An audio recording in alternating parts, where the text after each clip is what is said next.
You're listening to We Knew the Moon with Dee Safier, an empath who started a podcast to explore the universe, spirituality, and all things witchy woo-woo. Don't forget to check out the website weknewthemoon.co.uk for all your I do what I want and the moon made me do it merch, whichever excuse you prefer to use for all of your life choices. Hi, my name is Dee and this is We Knew the Moon. As you may remember, at the end of season 2, Tracy had to take a little step back from We Knew the Moon because she wanted to focus on her shop, missprettylondon.co.uk. Go and buy stuff. It's gorgeous. But today I'm joined by Michele. And last time Michele was with us, we talked about Satanism and the occult. And today Michelle's going to be telling me all about ghosts and spirits. And I'm so excited to hear about it. Hello, Michele. Welcome. Oh, hi, Dee. Oh, gosh, it's lovely to be back. Michele has been a dear friend of mine for a long time, and she is the founder of Soul Spirit. There's a lot of movement classes and dancing in the woods. So I'll put your details in the show notes for this episode as well, so people can check it out, especially if you're in the Twickenham area of the UK. I've been to a few of her workshops, and they are so fun and so liberating and invigorating that I just recommend them for everyone. Right. So welcome back, Michele. I'm going to hand over to you so you can tell us all about ghosts and spirits. I'm really excited because ghosts and spirits have always been a real interest of mine. Through the years, I've known a little bit about the spiritual world, having trained in mediumship when I was much younger, and I sat in a circle for a while. So, which was great because I really got to experience stuff that, experience stuff with guidance that I wouldn't have experienced on my own. So it's always been a fascination of mine.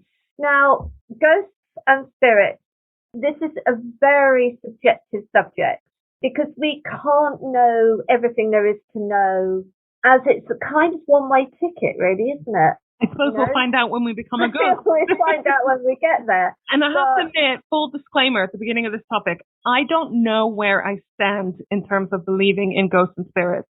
Yeah. Sometimes I believe in it and other times I don't. So I don't know what that means. Yeah. And I think a lot of people are in the same boat. I think a lot of people are, and unless you have an experience, a lot of people are like, well, I don't know if I can believe. Exactly.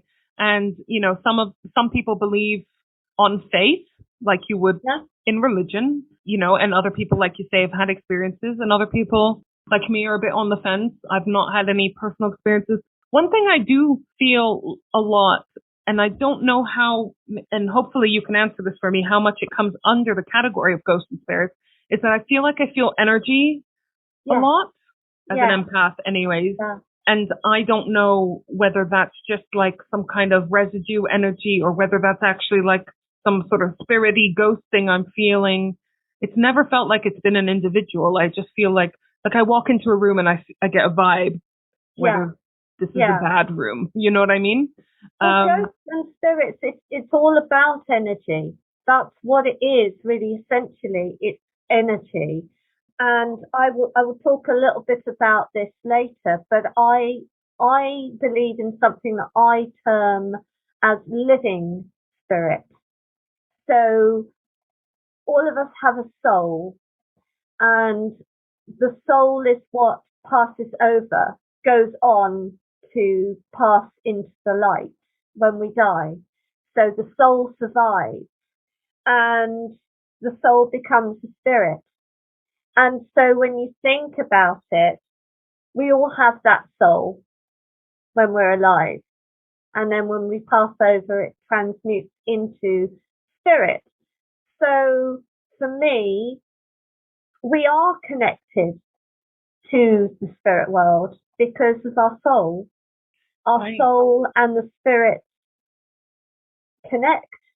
And whether it's conscious or unconscious, I believe that there's a very strong connection there, especially to our ancestors. But, like I say, we can't know everything, especially things to do with the outer realms, to do with spirit world, to do with energy. But what we do know is that through mediums and sensitives throughout the years, there's been an awful lot of credible info But unfortunately, there's been a lot of frauds in this area, which is going to be another topic, frauds in the spiritual world for sure. And the frauds are always, it's always a bit more exciting, isn't it, in terms of news and whatever. And they have given such a bad rap to this area of mediumship, especially because they're seen as taking advantage of vulnerable people who are grieving these loved ones that have passed. Yeah. I would love to hear more about the credible info, because this is something we need to focus a bit more on, I think, rather than the frauds like you get in every religion. I would say from personal experience and also from my early learning when I sat in circles, that the rule of thumb, when somebody works in a spiritual area, say like mediums, clairvoyants, when they charge a low fee, and I'm not saying you should charge so low that you can't live, but when you charge a reasonable amount and you're not sitting there ultimately watching the clock to see how long you've been reading to that person, that is generally a genuine medium. So say you get, very well known for giving great readings. You don't think, ooh, I can up my prices. No. I can make millions off this. No, that's right. You're still charging based on your needs. That's right. Because when you're looking at the difference between spiritual and material, they are two very different things, but they do you have to draw the line between them and merge the line between them, because we all have to live. And there are people out there that have fantastic gifts, and why shouldn't they earn a living doing what they do? Yeah, I absolutely think they should. There's always this fuzzy line between spiritual and material. And so when you have, say you look on yell.com, I want to find a medium, the best way, I would always say, is somebody that charges around 30, 40, 45 pounds for an hour. Somebody that charges above that or less time. I wouldn't go there. I'm not dissing anybody for that. Obviously, personal circumstances, etc. But to me, and from my learning, is that once you step over a certain boundary and you're charging very large amounts of money for very little time, that's somebody that's in it more for the material gain than the spiritual assistance. It's a really controversial issue, isn't it? And it's another thing that, to be honest, my view changes at different times. But yeah, I see what you're saying, that a true medium may not want to be exploiting their gifts in order to get rich over helping as many people as they can with it. Well, that's right. Yeah. And the other train of thought as well is that it's a gift.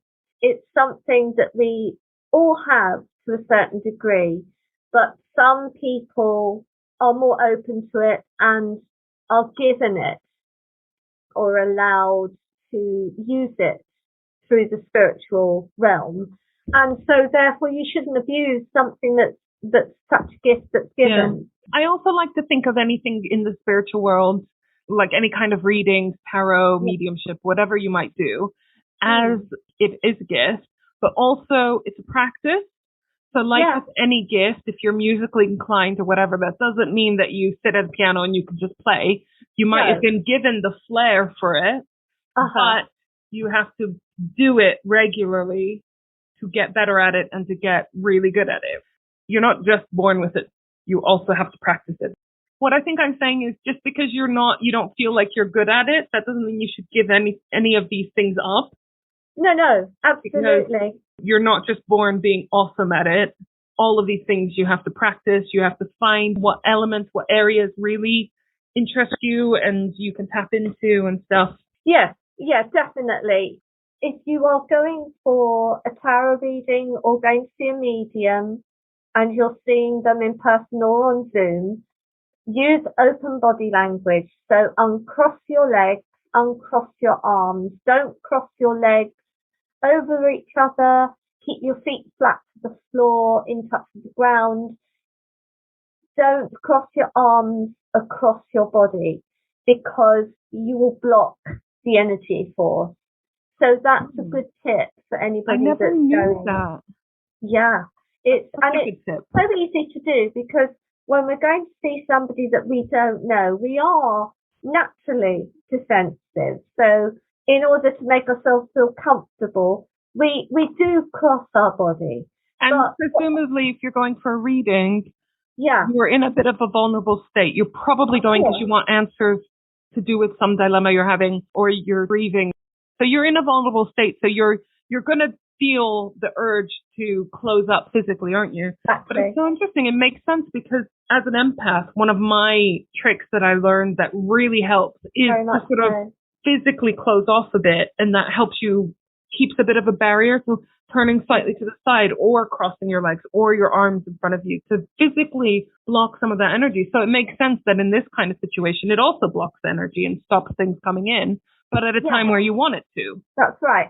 If your energy field is open, then the medium is going to be able to read for you a lot easier than if you block them. I watch an awful lot of TV shows on the paranormal because I find it absolutely fascinating. And there's an awful lot of tech that has been made by electromagnetic readers. They always use them on Most Haunted, huh? Yeah. And cameras to take pictures of the orbs. Oh, I mean, absolutely brilliant. But, you know, like on Ghost Adventures, which is probably one of my favourite shows of all time, they actually have a technician that makes stuff for them. So it's kind of bespoke ghost tech. I mean, it's fascinating. It's absolutely fascinating. Anyway, I digress. I think all of that goes some way to helping people who can't get their head around it to actually look at it and go, oh, wow, that's amazing. Remember in the last episode when we were talking about the occult, and we're talking about how you have the scientific world and the religious world, and then everything else kind of went into this basket called occult, right? Yes, yes. And we said that we think that things kind of move around between these different realms, right? As we learn more about the occult, in quotation marks, they might move over into the science. So I think that's what they're trying to do, basically. Move stuff from this occult label to being more scientific and proving things a bit more science. And I always say that's like my sweet spot. I love when science and magic combine. Yeah. Well, it's alchemy, isn't it? It's just another form of alchemy. It's amazing. But also, what maybe a lot of people don't know is that there is a difference between ghosts and spirits. I was just going to ask you that. Yeah, which is very interesting. So ghosts are earthbound spirits. They are unable or unwilling to move on. So a lot of the time, if somebody dies in a violent or sudden manner, they become earthbound. They haven't had the opportunity to prepare for their death. They get shot out of their body so quickly that a lot of them don't realise they're actually dead and can stay earthbound for years and years. And because spirits, ghosts, don't have any idea of space and time, it can be centuries, and to them it's like 5 minutes. They have no concept of time. Are they more likely to be tied to a specific location, or can they kind of travel? Yes. So ghosts tend to be stuck in one location. Is it normally where they die, or is it just somewhere where they associate? It's either where they die, or what it can be is if, say, they're very attached to their home, they don't want to leave their home, or they feel that they've got unfinished business, like a mother dying and leaving her children. They normally have a reason to be in a certain place. They feel that they need to stick around. How do they move on then? One of the best ways is through mediumship. They can't do it by themselves. generally, because they get so stuck and they don't have the wherewithal. So generally what happens is maybe you have a haunting in your house and you're not sure what's happening, so you call in a medium talks to the ghost, finds out the situation and helps them, guides them to the light, and then they can cross over into spirit. Right, okay. So spirit's not earthbound, but they can come to visit us on Earth? Yes. Spirits are not earthbound and they can move at will. So they can move around from dimension to dimension. Tracy's entity in her shop. She's got a witch entity, Meredith. That's her. Also goes home with her. That's probably a spirit. I would say that's more of a spirit. But there's a lot of things Meredith could be. She could be a guide, a spirit guide that comes in to help. Now, spirit guides are kind of like archangels.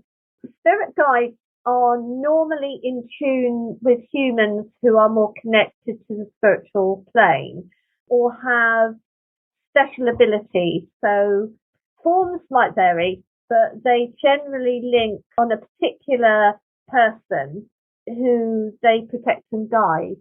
So I think the rule of thumb is that spirit guides generally come from the spiritual realm, that they're not humans that have passed over. I don't hold to that. I think that spirit guides can be people a bit like ascended masters who were once human many moons ago, many centuries ago. And so they come in to protect, to guide, to help. And so they could definitely follow wherever Tracy was going because they would follow her energy. Oh, okay. So it's Tracy's spirit guide. It's more than likely it could be definitely a spirit guide. Now, when I was sitting in Circle many years ago, I had a spirit guide called Silver Bell. And Silver Bell was an actual person, and she was a stripper. With that name. Can you just describe to me what sitting in circle means? Okay, so sitting in circle, I joined a development circle where I was mentored, for want of a better word, to channel spirit, to train as a medium. Right. The reason that they call it a circle is that we all have auras. And so when we sit in a circle and do this kind of work, our auras join and create a circle of protective light around lovely. the circle. So that's done because, as I've spoken about energy, a lot of spirits are energies, and you have troubled spirits that some people call demons, some people call bad entities, whatever. Well, by your description of ghosts, it sounds like the majority of ghosts are troubled to some extent. Yeah, there are definitely troubled ghosts, but there are definitely energies that may not have been living beings. But that's another subject. But in order to keep lost spirits can be troublesome as well because of the way that they died. And so in order to keep the circle and the people within the circle protected, you have like a circle of light. And I presume we talked the last episode quite a bit about how people can be shit. And no matter what religion or background or belief or whatever, there's always shit people within those different groups. Yeah. So I presume if you're an asshole in life, you're going to be a fucking asshole ghost or an asshole spirit, right? It follows more in ghosts and people that are earthbound than it does if you're spirit. So if you pass through the spiritual realm, you generally leave any kind of earthly wants, needs, prejudices. You leave them with your earthly body. Right. And you must achieve some kind of spiritual, yes, it's not enlightenment, then progression, where you can leave some of your pettiness behind. Yeah. Yeah. Because it's about the spirit, and you've heard the phrase purity of spirit. And that's basically it, is that your soul is pure. And so when your soul leaves your body and then it goes through the spiritual realm, it does go through several stages. It goes through a resting phase. So say somebody dies of a terminal illness and they pass to spirit. They have a time where their spirit is resting. So it's about the spirit rebuilding and regenerating before it goes on to the next level. And I believe that there are several stages that a spirit goes through. So with spirits, generally speaking, spirits are positive rather than negative. You can have troublesome ghosts. 9 times out of 10, ghosts themselves aren't negative. It could be that if somebody's very, very angry in life and then they die, it could become a poltergeist. Ghosts can be disruptive, but generally speaking, ghosts are disruptive because they are wanting to be heard. So you hear a lot of hauntings where people are having stuff moved or thrown or knocked off shelves or things going missing. And what's happening there is that the ghost is saying, look, I'm here. They're doing stuff to make themselves known. So if you have a haunting, all you really need to do is say, okay, I hear you. I know you're here. Please, can you put that item back? And generally, that is enough for them to feel welcomed. Do you think that's okay to do on your own? Is there anything you should watch out for? Is there any dangers? Or is it better, you know, especially if it's like a troubled ghost, to get a medium in to do this kind of stuff for you? It very much depends on the haunting. If it's just small things and tricksy things, then I would say you're quite able to communicate with that spirit yourself. And by communicate, I mean just say, look, stop moving my stuff. I hear you, okay? I know you're here. You're welcome. A lot of the time this happens when, say, somebody dies in a property and new people move in and they start redecorating and they start changing stuff around, and the spirit who hasn't left the property, what are they doing to my house? What are they doing? I don't like this. Oh my God. And they get really upset, and so they start being tricksy. So in that respect, as long as it's nothing violent, you are quite able yourself to say, I hear you. I know that you're here. I'm sorry if we're upsetting you. You're very, very welcome to stay in our house. If you want to stay here, you're very, very welcome to stay, and know that I hear you. And that should quiet the activity. If it doesn't, and it's more towards poltergeist activity, it's throwing things and you're feeling threatened by it, then you need to call somebody to communicate with it. Now I'm going to ask the question that we're all thinking. When your cat or your dog just stares into space, are they looking at a ghost? Yes, quite possibly. Obviously, I can't say cat or dog or hamster is daydreaming, but yes, definitely. Dogs, cats, animals, they sense things. More than us, right? Much more. They have a much higher sense of smell, for starters. So if you can imagine that their sense of smell is, 10, 20 times higher than ours, then their senses, all of their senses, will be that much higher. And they don't have their mind telling them, no, ghosts don't exist. You know, they're not trying to like rationalize away things. No. They're just more intuitive with their senses than, you know, trying to logic things away. Now, residual hauntings are very interesting. And this energy. Yeah. And something that's called stone tape theory. What is that? Well, what it is the people believe that residual energy and what some people term as ghosts is like a playback of a video or a sound recording. So what you're actually doing is you're tapping into something that happened years ago, and it's a playback. Right. So like that woman walking down that hallway, because that woman walked down that hallway many times before. Gotcha. That's it.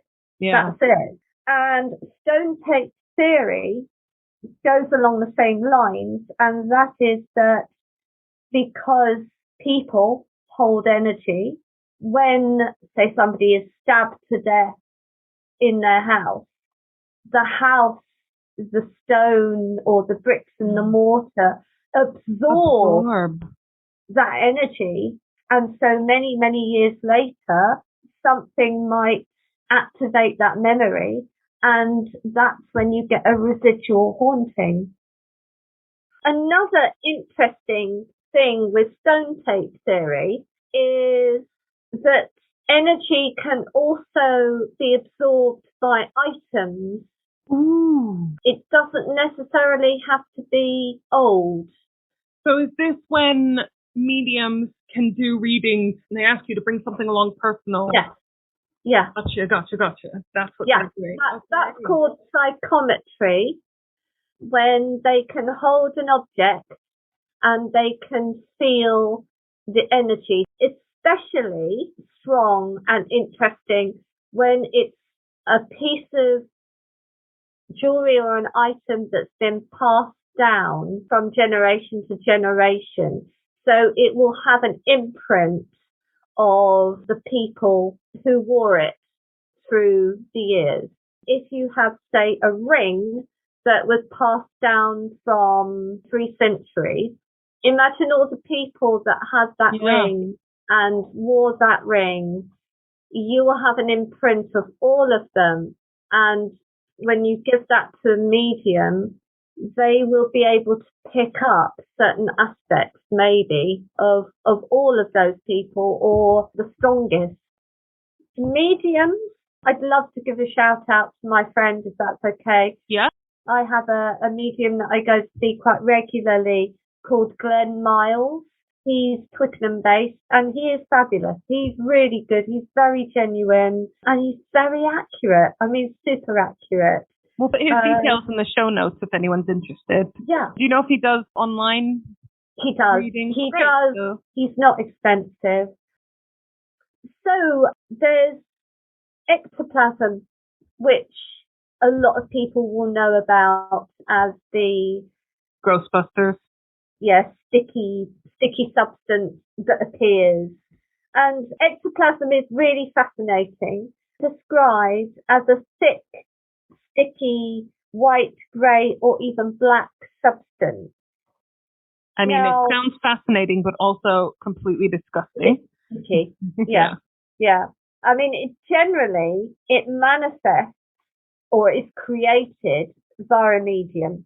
So normally, I think a medium is the catalyst. Ectoplasm generally is a substance that is so that a spirit, a ghost, can create some kind of human-like form. So it's trying to manifest itself physically. Yeah, it's trying to manifest itself physically. But even the shittest humans don't look like slime. No, it doesn't actually look like slime. But I watched a very interesting Netflix documentary, and I can't for the life of me remember what it was now, but they showed something. Now, what was it? I can't remember, but it was almost like a plaster of ectoplasm. Now, if from memory, I've probably got this completely wrong, so forgive me. But I know that somewhere there was a cast of the ectoplasm, and the actual cast was like a fist, open hand. That was it. And I looked at it because I've done casting, a bit of casting, and I thought, well, how would the hand have been able to go in and come out so quickly whilst it's set around the hand and come out without splitting the mold? Because if you're thinking about it, the way the hand was, you couldn't have pulled the hand out that quickly and not wrecked the mold. Yeah. My mind is a bit blown by this ectoplasm. So ectoplasm is quite fascinating. Now, another fascinating thing is funnel ghosts. Oh, funnel ghosts. Funnel ghosts. So, like a funnel cake. Yeah, it's so described because it shows itself as like the Tasmanian devil, like a whirlwind. Yeah. So it kind of manifests itself like that. Funnel ghosts are seen in historic buildings or historical sites, and there's always a drop in temperature when it's a funnel ghost, but actually normally when there is a spirit, there is always a drop in temperature. Right, yeah, you hear that, don't you? Yeah, regularly. Yeah. So funnel ghosts are probably older ghosts. They are probably older ghosts, but they can be also loved ones. So why are they like whirlwinds? I would imagine that it probably goes along the same lines as that ectoplasm. Okay, gotcha. They're trying to manifest themselves. Yeah. They just can't do it properly. Yeah. I've not known about funnel ghosts actually before. That's something that I did actually have to Google. What is more known are orbs. That's what I remember from Most Haunted. They're always talking about the fucking orbs. Orbs everywhere. Look at the orbs. Yeah. Orbs are generally seen by technical equipment like video cameras in general, and they tend to appear as transparent, circle, and they can be blue or white. Mm-hmm. They are a spirit of a loved one, either human or animal, and they are also free moving, so they are more likely to be spirits than they are ghosts, although orbs have been known to be ghosts. Orbs are normally the first stage shape before they take on a human form. Oh, so are they like trying to learn how to manifest themselves? It's more about they're trying to gain energy, because a lot of the time when you watch these paranormal shows, they will bring batteries for their equipment, and within like a matter of seconds, the batteries will just drain, like for no apparent reason. The battery will just like drain out. And spirits, ghosts are energies, but they need energy to be able to communicate. So a lot of the time you'll find that the drop in temperature is to do with the sapping of energy. Ooh, the heat energy in the room? The heat, yeah, that's right. So that they're gaining the energy to be able to manifest, either to speak or to actually show themselves. I have a few ideas on demons and negative entities, negative spirits. Most non-believers can't get their head around a demon, because I think they're looking at it from the point of view of, oh, it's this man with horns and hooves. I think that unlike spirits and ghosts, demons, I don't think have a human form because they've never been human. Right. So I would term them as shapeshifters. Right, okay. So they are able to manifest into maybe a form, to look like something, to give some kind of physical shape. They can harm people, they can hurt people. I think also staying away from things like Ouija boards. Ouija boards are a definite no-no.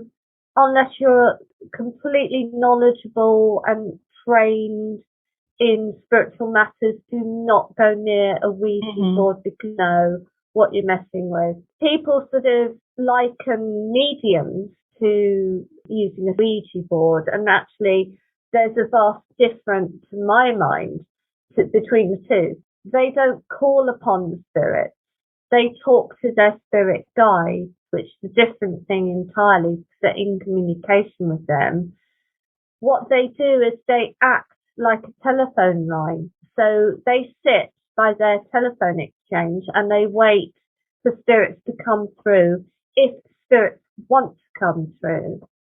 What a Ouija board does is it effectively goes up to the spirit world and bangs on the door and says, I demand you come out. It's a little bit rude, isn't it? It's rude, but it's disrespectful, and 9 times out of 10, what you will get is you will get angry spirits that respond. And not necessarily the ones that you wanted to communicate with. Exactly. And once you open that door, you're inviting trouble, really. So the message to that one is stay away from Ouija boards. Tarot cards are fine. Tarot cards, you know, people have had this misconception about tarot cards being evil and in the same way as spirit boards, Ouija boards, but they're not. They're really not. Well, that goes back to the lumping of everything in this one basket of the occult, which is clearly Satanism and witchcraft, and everything is all one thing and bad, right? Yeah, that's right. But also the other thing I will say about demons is that demons can often masquerade as ghosts and spirits. Cheeky little fuckers. Cheeky little fuckers. I would say the most common one is when, say, a homeowner hears a child crying or sees a child, but actually it's not a child. It's actually a demonic spirit that shape-shifting. I mean, that's what children are anyways, aren't they? Demonic spirits. Give me a demon any day. Yeah. I'm joking, demons don't fucking come for me. Now, another interesting thing that I think a lot of people are au fait with, and that is that spirits can appear as animals and objects. Butterflies and dragonflies are the most common that people see, and it's widely believed, and this is something that I believe myself, that it's loved ones, especially if they've only just passed over. It's loved ones coming back, trying to communicate. I've heard that dragonflies are a loved one that's passed, trying to give you a message. Yeah, it does vary greatly because it depends on the person that's passed as well. So if the person that has passed over was a bird lover and then their loved one suddenly sees the rarest of birds that they've been looking for years and years and years, and then suddenly their loved one passes over and they see that bird, then again, that's an indication. Like if your loved one hates butterflies. Then it probably won't be a butterfly, or it could be a butterfly if they've got a wacky sense of humour. Yeah. Or if they fucking hate you. Yeah, exactly. If you were to come back as an animal to send messages to your loved ones, just so I know in case, what animal should I look out for? Black cat? A cat, definitely, but I think a fox. All right, okay. The fox is my spirit animal. I have a great affinity with foxes. I mean, I have a huge affinity with cats and my babies, but as a spirit animal, I have this huge affinity with foxes.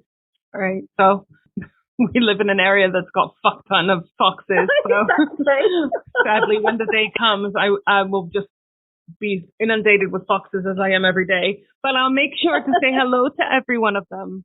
Yes, do. So that's it in a nutshell. I mean, there are so many aspects to ghosts and spirits and the spiritual realm, and we could probably we could talk about forever. this till the cows came home. Yeah. Well, I thought that was so interesting. I definitely learned a lot, and it makes a bit more sense to me. I definitely know now the difference between spirits and ghosts, which is awesome. Thank you so much for that, Michele.